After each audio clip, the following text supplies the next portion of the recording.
Shalom Akim. I want to give all praise and glory to Yahweh, Bahashem, Yahweh Shai. I want to give double honors to our elders who rule GMS well. And I want to say Shalom to you Akim, who is patiently enduring till the end, with faith and truth and sincerity for this truth to all four corners of the earth.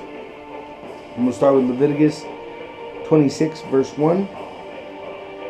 Ye shall make you no idols or graven images, neither rear up a standing image, neither shall ye set up any image of stone in your land, to bow down unto it, for I am Yahweh your power.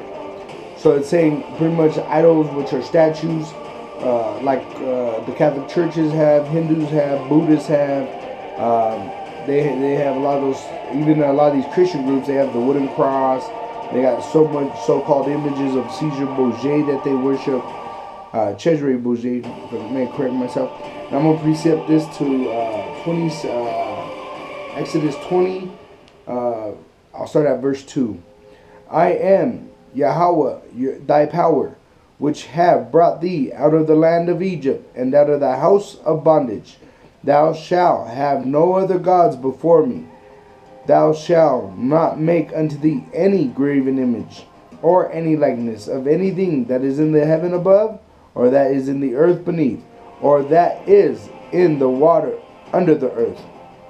Thou shalt not bow down thyself to them, nor serve them. For I, the Yahweh, thy power, am a jealous power, visiting the iniquity of the fathers upon the children unto the third and fourth generation of them that hate me. See, you're not supposed to bow down yourself to those, just like the Catholics do.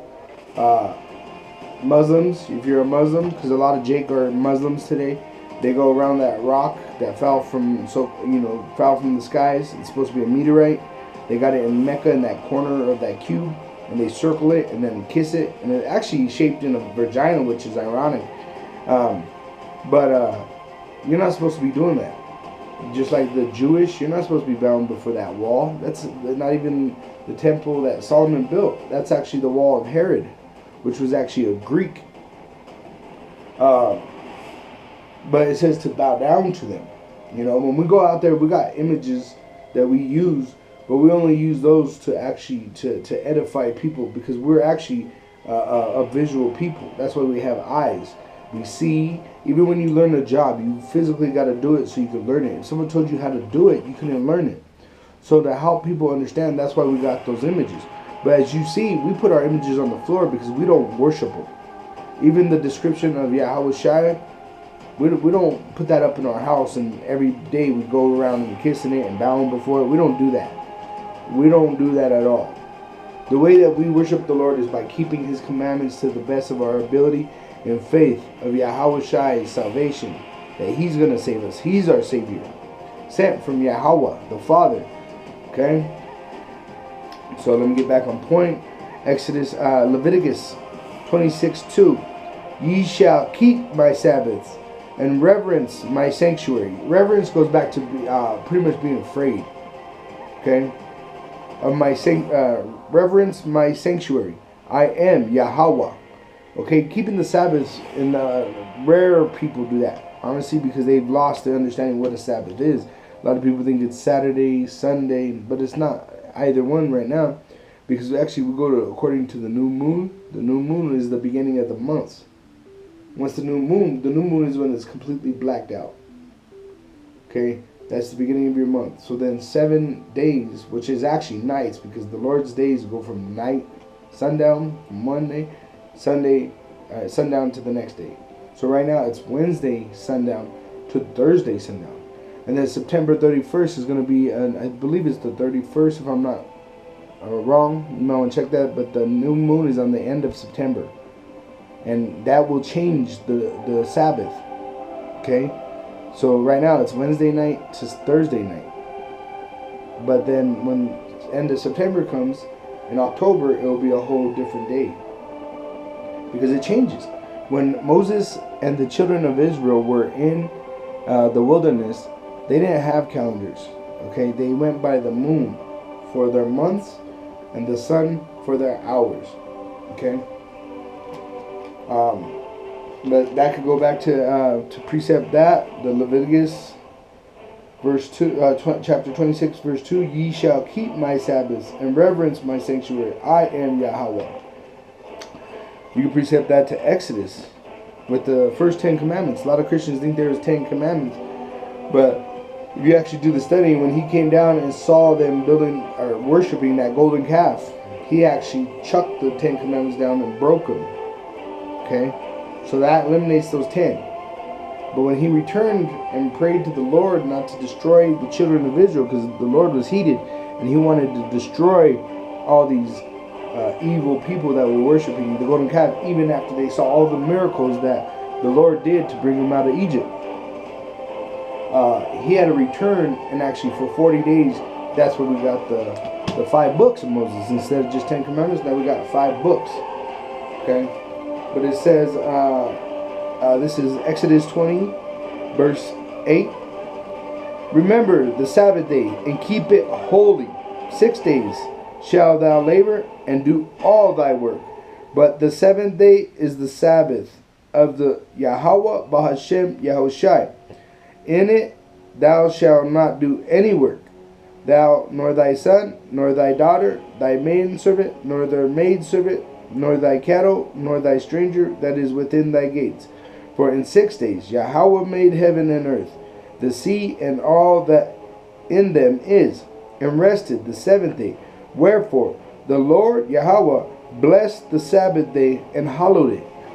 So it's a holy day. Holy means to be set apart. Okay? And Yahweh, he's the one that set apart. Okay? It's not a religious thing. A lot of people, when we're out on the camp, they'll say, what's your religion? There is no religion in the Bible. There's only nationality. The children of Israel were given commandments in the wilderness. There was no other people around.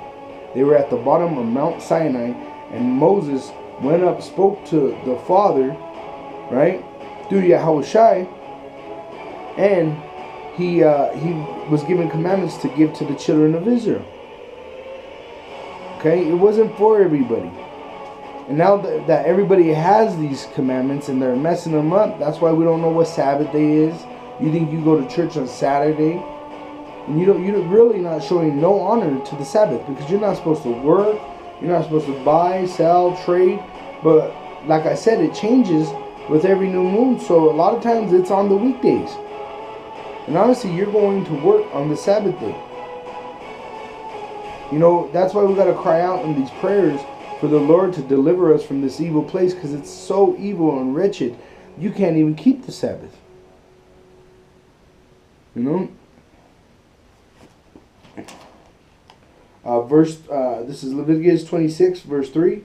If ye walk in my statutes and keep my commandments and do them, then I will give you rain in due season, and the land shall yield her increase, and the trees of the field shall yield their fruit.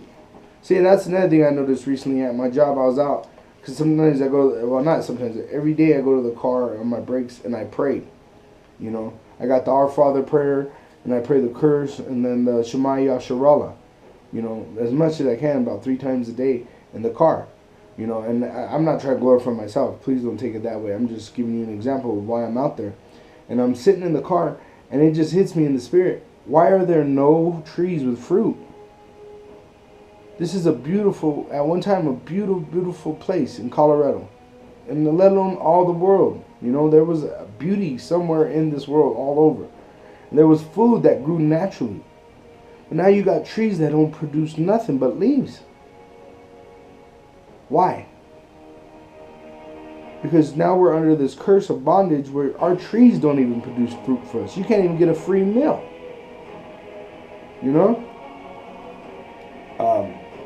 But to precept that 26 verse 3 and 4, I'm going to precept that to Deuteronomy 28.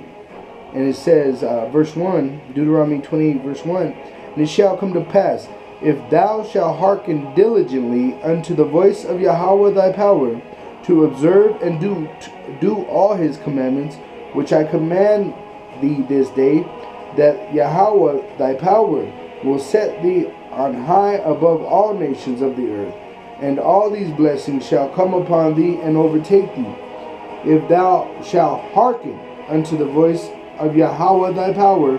Blessed shall thou be in the city, and blessed shall thou be in the field.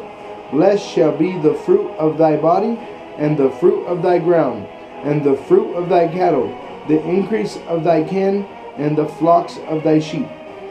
Meaning, if you kept the commandments of Yahweh Ba'ashem Yahushai, you would be blessed. Your land would give off enough fruit and food that you wouldn't have to go to work. You'd actually be able to just eat off the land. But now that we have an enemy, well, many enemies, Caucasians are the number one enemy, arch enemies. But you got Elam, which is India, Moab, China, you know, they destroyed everything here. So now you can't even walk down the street and get an apple off the tree. And in fact, you did, it'd probably be someone else's apple, and they'd get real pissed. Because you're under this bondage. Why? Because you broke the commandments. We all did, as a nation. That's why we're a nation in slavery. Negroes, Latinos, and Native American Indians. It says, Leviticus 26, verse 5, and your threshing shall reach unto the vintage, meaning the old, and the vintage shall reach unto the sowing time. And ye shall eat your bread to the full, and dwell in your land safely. That means you would have so much food that you really wouldn't even eat the new food, because you'd have so much stored up. You'd have to eat the old before you touch the new. Right? But people don't even have that. You know, you got to go to these FEMA camp stores, Walmart, King Soopers, Safeway, you know, and your money only goes so far. And even if you're on food stamps, you know, most of these women on food stamps, they're junk food junkies. You know, their kids are growing up on microwavable foods, macaroni and cheese, chicken nuggets in the microwave. You know, just poison. You can't even buy raw milk out of the store. It's an illegal thing. I was just telling my girl the other day, or last night actually, we were talking about it, how everything's been changed in color. Rice is naturally brown, but they bleach it to be white. And brown rice is healthier than the white rice. Bread is brown. Wheat is brown, but they bleach it to make it white bread. Why? Okay. Sugar is naturally brown, but they bleach it to be white. And every time they bleach it, it's actually worse for your body. It jacks your body up. But that's the stuff most people are liking to. What about also milk? Have you ever seen raw milk? Raw milk is not a pure white. It's actually a tinted color. But when it gets pasteurized with hormones and all that, that's when it becomes that white color. See what I'm saying? That's why you know we're cursed. Because you can't even get natural raw milk anymore. It's illegal. Look it up. Leviticus 26 verse 6. And I will give peace in the land. We don't have peace. People are getting killed. The Gadites and the Issacharites that are fighting for the land over there in Dakota, they're being ate by dogs. There was a dog that just tore someone's intestines out over there. There is no peace no more. You know? In fact, Yahushua said, I don't come to bring peace, but a sword. So that to cut to you Christians, there ain't no peace. So what the hell peace are you talking about?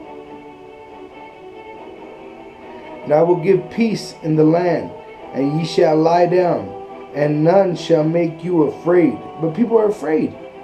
You know, Jake is number one afraid. They drive by a cop, they're going to pull me over. The cop didn't even see you. But that's how damaged our brains and our spirits are, is because we have been under this captivity for 500 years. We've been under many captivities, starting with the Egyptian and Syrian. You know, that's all we know is how to be afraid. Why? Because we're hard-headed, stiff-necked people, rebellious. We don't want no correction in our lives. So then what does the Lord do? He sticks us in this captivity. You don't want to serve the Lord with joy and happiness? Then He'll stick you under your enemy, and you could serve your enemy with fear. And the reason He does it is so that you could cry out to Him and come back to your Lord. And none shall make you afraid. Let me start from the top, verse 6. And I will give peace in the land, and ye shall lie down, and none shall make you afraid.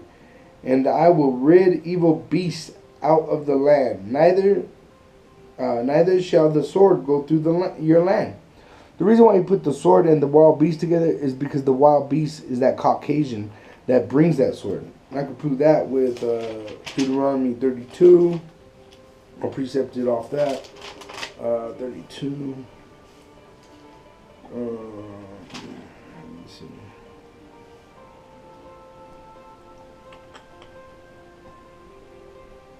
Oh yeah, right here. Deuteronomy 32, verse 20. I'll start at 23. I will heap mischiefs upon them. I will spend my arrows upon them. They shall be burnt with hunger and devoured with burning heat and with bitter destruction. I will also send the teeth of beasts upon them with poison of serpents of the dust. Who's that serpent though? So then we go to Revelation. Because a lot of Christians, they think it's that damn snake. They always show this damn snake talking. You know, snakes don't talk. If you look up the word serpent, there's two definitions to. Pretty much every word has multiple definitions. The word serpent goes back to snake or a treacherous person. Revelation 20, verse 2. And he laid hold on the dragon, that old serpent, which is the devil and Satan, and bound him 1,000 years. Okay? Well, what old serpent is he talking about? The serpent he's talking about is in Genesis. Genesis 3, verse 1. Now the serpent was more subtle than any beast of the field, which Yahweh thy power had made. And he said unto the woman, yeah, have Yahweh said, ye shall not eat of every tree of the garden? See, that's that treacherous person. He's trying to tempt you to commit sin. Who is it? It's that Caucasian. Those Caucasians have commercial upon commercial telling you that it's all right. Now, you could, like, I just heard one on the Christian channel, because sometimes I'll listen to it, you know, just for a little bit, because I don't want to be getting distracted or even pulled away from the truth. But just for edification, I was listening to it to see how deep their bullshit goes, and I heard them say the only way a real marriage could work out is first by dating. There ain't nothing in the Bible talking about dating. Marriage is sex. And according to the Bible of Deuteronomy 22, if a woman was a virgin and you found her out in the street by herself, you was able to take it with force.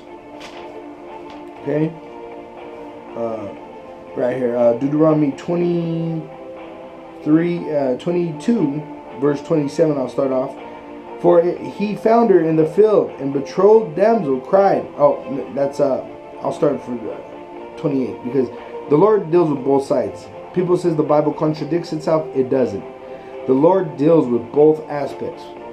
But if you rape a woman that's married or engaged, or even lay with her, that's a death sentence, just to let you know. But Deuteronomy 23, verse 28, if a man find a damsel that is a virgin, which is not betrothed, meaning not engaged, and lay hold on her, meaning grab her, and lie with her, and they be found, then the man that lie with her shall give unto the damsel's father 50 shekels of silver, which is equal, I believe, to $500 today.